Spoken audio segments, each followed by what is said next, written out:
you were good enough to tell us about the business climate for M&A. Let's talk about the political climate, where we are right now, particularly as we're looking toward an election come November. What are the things that might affect, actually, the level of deals that get done? Well, first of all, you have to recognize that antitrust is driven predominantly by the law. The law has not changed. There are people at the FTC and obviously the Assistant Attorney General for Antitrust who may have a more aggressive or less aggressive posture within the confines of the law, and sometimes not within the confines of the law. So there's no question that the Biden administration has tried to reasonably aggressively slow down activity. Almost any transaction of consequence, there's a discussion of that.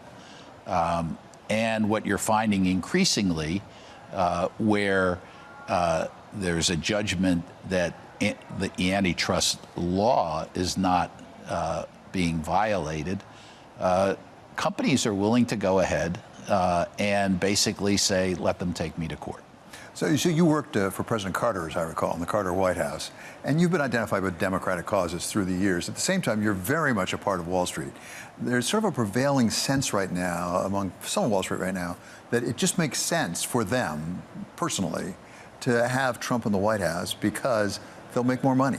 They'll be richer. Is that wrong?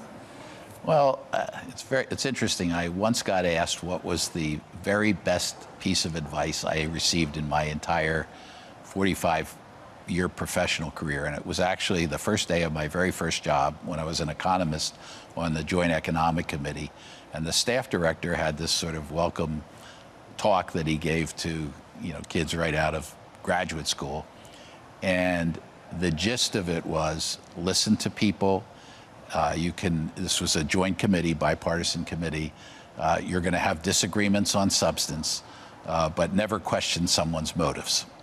So I do believe, certainly, that there are some people in the Wall Street community, the financial community, who probably are driven to a certain extent by what's best for their pocketbooks.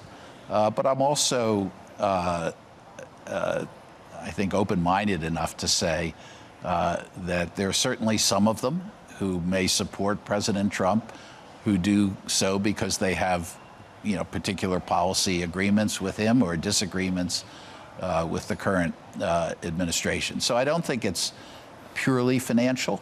I happen to be, as you say, very democratically inclined. But in this election, honestly, I think the stakes on policy are really important, but the stakes on support of our democratic institutions are even more important. And the idea that our judiciary deserves to be truly independent, the idea that our Federal Reserve should be truly independent, the idea that our Justice Department should be free to investigate independently, the idea that our press should feel unencumbered by fear of reprisal if they report, unhappily on the current administration.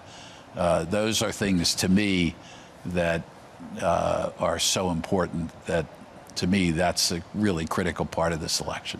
I didn't mean to suggest it's wrong to be considered a pocketbook, because it's generally thought in most elections, most voters, in part, are voting their pocketbook. It's perfectly understandable. Yep. But when it comes to a Trump administration, one of the differences, potentially, with the Biden administration is taxes, the extent to which is taxation. And it's closely, I think, related to a concern that some people express that just the Biden administration, for whatever reason, has gotten the government just involved in a lot more of business, and that's not in the long term healthy. What do you make of that?